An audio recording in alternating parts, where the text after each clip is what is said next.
ವಾಗ್ವಾದಕ್ಕೆ ಕಾರಣವಾಗಿದೆ. ರಾಜ್ಯದ ಜನರ ತೆರಿಗೆ ಹಣವನ್ನು ಗ್ಯಾರಂಟಿ ಅನುಷ್ಠಾನ ಸಮಿತಿಯ ಮೂಲಕ ಕೈ ಕಾರ್ಯಕರ್ತರ ಜೇಬಿಗೆ ಹಾಕಲಾಗುತ್ತಿದೆ. ಪ್ರತಿ ವರ್ಷ 15ರಿಂದ 20 ಕೋಟಿ ರೂಪಾಯಿ ಲೂಟಿ ಮಾಡಿ ಕಾಂಗ್ರೆಸ್ ಕಾರ್ಯಕರ್ತರಿಗೆ ನೀಡಲಾಗುತ್ತಿದೆ ಎಂದು ವಿಪಕ್ಷಗಳು ಆರೋಪಿಸಿವೆ. ತಕ್ಷಣವೇ ಈ ಸಮಿತಿಗಳನ್ನು ರದ್ದುಪಡಿಸಿ ಎಂದು ಆಗ್ರಹಿಸಿ ಬಿಜೆಪಿ ಹಾಗೂ ಜೆಡಿಎಸ್ ಸದಸ್ಯರು ಸದನದ ಬಾವಿಗಿಳಿದು ಧರಣಿಯನ್ನ ನಡೆಸಿದ್ದಾರೆ. ಅಷ್ಟೇ ಅಲ್ಲ, ಇಂದು ಕೂಡ ಹೋರಾಟವನ್ನು ತೀವ್ರಗೊಳಿಸಲು ವಿಪಕ್ಷಗಳು ಮುಂದಾಗಿವೆ. ಸಾರ್ವಜನಿಕರ ಹಣ ಪೋಲಾಗ್ತಿದೆ ಎಂದು ಆರೋಪಿಸಿ ದೊಡ್ಡ ಮಟ್ಟದಲ್ಲಿ ಪ್ರತಿಭಟನೆಯನ್ನ ಮಾಡಲು ವಿಪಕ್ಷ ನಾಯಕರು ನಿರ್ಧರಿಸಿದ್ದಾರೆ. ಈ ಮೂಲಕ ಸರ್ಕಾರವನ್ನು ಇಕ್ಕಟ್ಟಿಗೆ ಸಿಲುಕಿಸುವ ಪ್ಲಾನ್ ಕೂಡ ಮಾಡಿಕೊಂಡಿದ್ದು ಅಹೋರಾತ್ರಿ ಧರಣಿಗೂ ದೋಸ್ತಿ ಪಡೆ ಚಿಂತನೆಯನ್ನು ನಡೆಸ್ತಾ ಇದೆ. ವಿಪಕ್ಷ ನಾಯಕರು ಆರ್ ಅಶೋಕ್, BY ವಿಜೇಂದ್ರ ಸೇರಿ ಜೆಡಿಎಸ್ ನಾಯಕರು ಪ್ರತಿಭಟನೆಯಲ್ಲಿ ಭಾಗಿಯಾಗಲಿದ್ದಾರೆ. ಇನ್ನು ಕಾಂಗ್ರೆಸ್ ಲೂಟಿ ಮಾಡ್ತಿದೆ ಅಂತ ಆರೋಪಿಸಿ ಜೆಡಿಎಸ್ ನಾಯಕರು, ಬಿಜೆಪಿ ನಾಯಕರು ಹಾಗೆ ಸಾಕಷ್ಟು ಪ್ರಭಾವಿ ನಾಯಕರು ಸೇರಿ ಒಂದು ಪ್ರತಿಭಟನೆಯನ್ನು ನಡೆಸಲಿಕ್ಕೆ ಮುಂದಾಗಿದ್ದಾರೆ.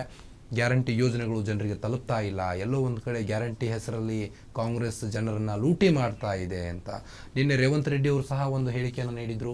ಈ ಗ್ಯಾರಂಟಿ ಯೋಜನೆಗಳಿಂದ ಸರ್ಕಾರ ನಡೆಸಲಿಕ್ಕಾಗ್ತಿಲ್ಲ, ಸರ್ಕಾರದ ಬೊಕ್ಕಸ ಖಾಲಿ ಆಗ್ತಾ ಇದೆ, ಇನ್ನು ಅಭಿವೃದ್ಧಿ ಕೆಲಸ ಎಲ್ಲಿಂದ ಬಂತು, ಮಣ್ಣು ಅನ್ನೋ ರೀತಿಯಲ್ಲೆಲ್ಲ ಮಾತಾಡ್ಬಿಟ್ರು ರೇವಂತ್ ರೆಡ್ಡಿ ಅವರು. ಒಂದು ಕಡೆ ಎಲ್ಲೋ ಈ ಗ್ಯಾರಂಟಿ ಯೋಜನೆ ಹೊರ ರಾಜ್ಯಕ್ಕೆ ಈಗಾಗಲೇ ಪರಿಣಾಮ ಬೀರಿದೆ. ಹಿಮಾಚಲ ಪ್ರದೇಶ ಆಗಿರಬಹುದು, ಆಂಧ್ರ ಪ್ರದೇಶ, ತೆಲಂಗಾಣ ಆಗಿರಬಹುದು. ಈಗ ನಮ್ಮ ಕರ್ನಾಟಕಕ್ಕೂ ಈ ಒಂದು ಕುತ್ತು ಬರುತ್ತಾ ಅಂತ. ಅಂದರೆ ಈಗ ಗ್ಯಾರಂಟಿ ಯೋಜನೆಯನ್ನು ಸಮರ್ಥವಾಗಿ ನಾವು ನಡೆಸ್ಕೊಂಡು ಹೋಗ್ತೀವಿ ಅಂತ ಹೇಳಿ ಕಾಂಗ್ರೆಸ್ ಸರ್ಕಾರ ಹೇಳ್ತಾ ಇದೆ.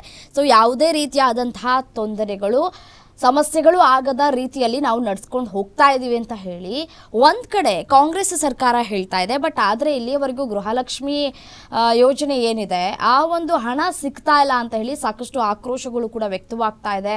ಮಹಿಳೆಯರು ಕೂಡ ಪ್ರಶ್ನೆ ಮಾಡ್ತಾ ಇದ್ದಾರೆ. ಅದಕ್ಕೆ ಉತ್ತರ ಕೊಡುವಂತಹ ಕೆಲಸವನ್ನು ಕೂಡ DK ಶಿವಕುಮಾರ್ ಮಾಡಿದರು. ಅದೇ ರೀತಿಯಾಗಿ CM ಸಿದ್ದರಾಮಯ್ಯನವರು ಒಂದು ಸ್ಟೇಟ್ಮೆಂಟ್ ಕೊಡ್ತಾರೆ. ಹೌದಾ, ಹಣ ಹೋಗಿಲ್ವಾ ಗೊತ್ತಿಲ್ಲ, ಚೆಕ್ ಮಾಡಿಬಿಟ್ಟು ನಾನು ಹೇಳ್ತೀನಿ ಅನ್ನುವಂತಹ ಮಾತನ್ನು ಆಡ್ತಾರೆ.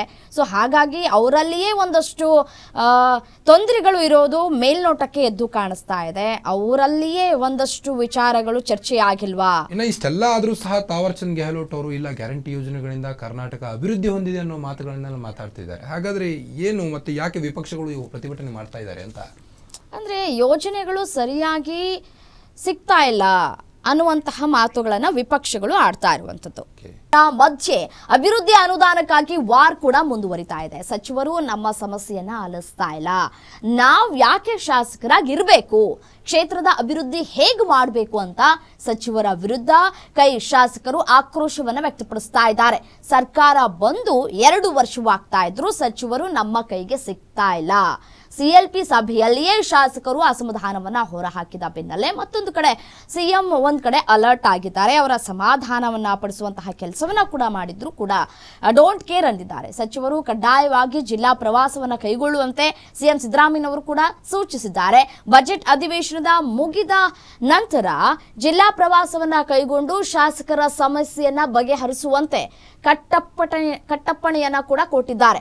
ಇಲಾಖಾವಾರು ಸಾಧ್ಯವಾದಷ್ಟು ಅನುದಾನವನ್ನ ಶಾಸಕರಿಗೆ ಹಂಚಿಕೆ ಮಾಡುವಂತೆ CM ಸೂಚನೆಯನ್ನ ಕೊಟ್ಟಿದ್ದಾರೆ. CM ಏನೋ ಸೂಚನೆ ಕೊಡ್ತಾರೆ, ಬಟ್ ಆದ್ರೆ ಹೋಗ್ತಾರಾ ಸಚಿವರು ಅನ್ನುವಂತಹ ಪ್ರಶ್ನೆಗಳು ಕೂಡ ಇಲ್ಲಿ ಉದ್ಭವ ಆಗ್ತಾ ಇರುವಂತದ್ದು. ಸಭೆ ನಡೆದಂತಹ ಸಂದರ್ಭದಲ್ಲಿ ಶಾಸಕರು ತಮ್ಮ ಅನುದಾನ ವಿಚಾರಕ್ಕೆ ಸಂಬಂಧಪಟ್ಟಂತೆ ಸಾಕಷ್ಟು ಅಸಮಾಧಾನವನ್ನ ವ್ಯಕ್ತಪಡಿಸಿದ್ರು.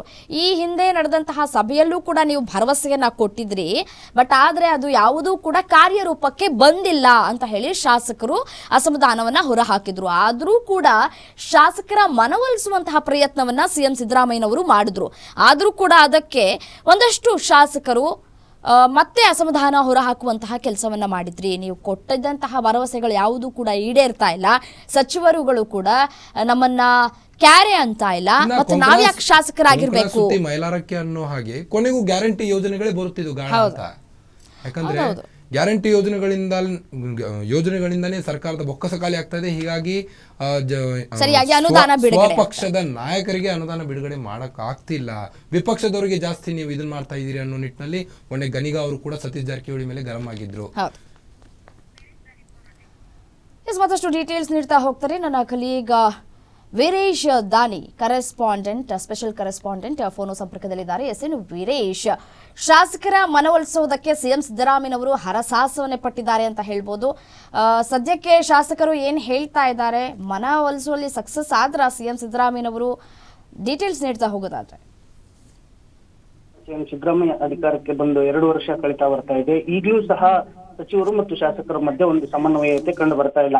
ವಿಶೇಷವಾಗಿ ಅನುದಾನದ ವಿಚಾರದಲ್ಲಿ ಮತ್ತು ಕೆಲಸಗಳ ಆಗ್ಬೇಕಾದ ವಿಚಾರದಲ್ಲಿ ಶಾಸಕರುಗಳು ಸಚಿವರ ವಿಚಾರದಲ್ಲಿ ಸಾಕಷ್ಟು ಅಸಮಾಧಾನಗೊಂಡಿರುವಂತದ್ದು. ಇದೇ ವಿಚಾರ ಮೊನ್ನೆ ಸಿಎಲ್ಪಿ ಸಭೆಯಲ್ಲೂ ಸಹ ಸಾಕಷ್ಟು ಸದ್ದು ಮಾಡಿತ್ತು. ಮೊನ್ನೆ ಸಿಎಲ್ಪಿ ಸಭೆಯಲ್ಲಿ ಒಂದ್ ಕಡೆ ಬೋಸರಾಜು, ಇನ್ನೊಂದ್ ಕಡೆ ಶರಣ್ ಪ್ರಕಾಶ್ ಪಾಟೀಲ್ ಒಂದ್ ಕಡೆ ಗದ್ದಲವನ್ನು ಸಹ ಮಾಡಿಕೊಂಡು ಸಾಕಷ್ಟು ಮಾತಿನ ಚಕಮಕಿಯನ್ನು ಮಾಡ್ಕೊಂಡಿದ್ರು. ಅದಾದ ಬಳಿಕ ರವಿ ಗಣಿಗ ಸಚಿವ ಸತೀಶ್ ಜಾರಕಿಹೊಳಿ ವಿರುದ್ಧವಾಗಿ ಅಸಮಾಧಾನವನ್ನ ವ್ಯಕ್ತಪಡಿಸಿದ್ರು. ನಿನ್ನೆನೂ ಸಹ ಚಿಕ್ಕಮಗಳೂರಿನ ಶಾಸಕರುಗಳ ಸಭೆ ನಡೆದ ಸಂದರ್ಭದಲ್ಲಿ ಕೆಜೆ ಜಾರ್ಜು ಮತ್ತು ಕಾಂಗ್ರೆಸ್ ಶಾಸಕ ತಮ್ಮಯ್ಯ ಮಧ್ಯೆನೂ ಸಹ ಸಾಕಷ್ಟು ವಾಗ್ವಾದ ನಡೆದಿತ್ತು. ಹೀಗಾಗಿನೇ ಸಿಎಂ ಸಿದ್ದರಾಮಯ್ಯ ಇದೀಗ ಎಲ್ಲ ಸಚಿವರುಗಳಿಗೂ ಸಹ ಕಟ್ಟಪ್ಪಣೆಯನ್ನ ವಿಧಿಸಿರುವಂತದ್ದು. ಬಜೆಟ್ ಅಧಿವೇಶನ ಮುಗಿತಿದ್ದಂತೆನೆ ನೀವೆಲ್ಲರೂ ಸಹ ಜಿಲ್ಲಾ ಪ್ರವಾಸಗಳನ್ನ ಮಾಡಲೇಬೇಕು. ಜಿಲ್ಲೆಗಳಿಗೆ ಹೋಗಿ ಯಾವ್ಯಾವ ಸಚಿವರ ಕ್ಷೇತ್ರದಲ್ಲಿ ಏನೇನೆಲ್ಲ ಕೆಲಸಗಳಾಗಬೇಕು ಆ ಕೆಲಸಗಳ ಬಗ್ಗೆ ನೀವು ಕಾಳಜಿಯನ್ನು ವಹಿಸಬೇಕು ಮತ್ತು ಶಾಸಕರುಗಳ ಜೊತೆಗೆ ಚೆನ್ನಾಗಿ ನಡೆದುಕೊಳ್ಬೇಕು ಅನ್ನೋ ಒಂದು ರೈಟ್ ವೀರೇಶ್, ಥ್ಯಾಂಕ್ ಯು ತಮ್ಮ ಮಾಹಿತಿಗಾಗಿ.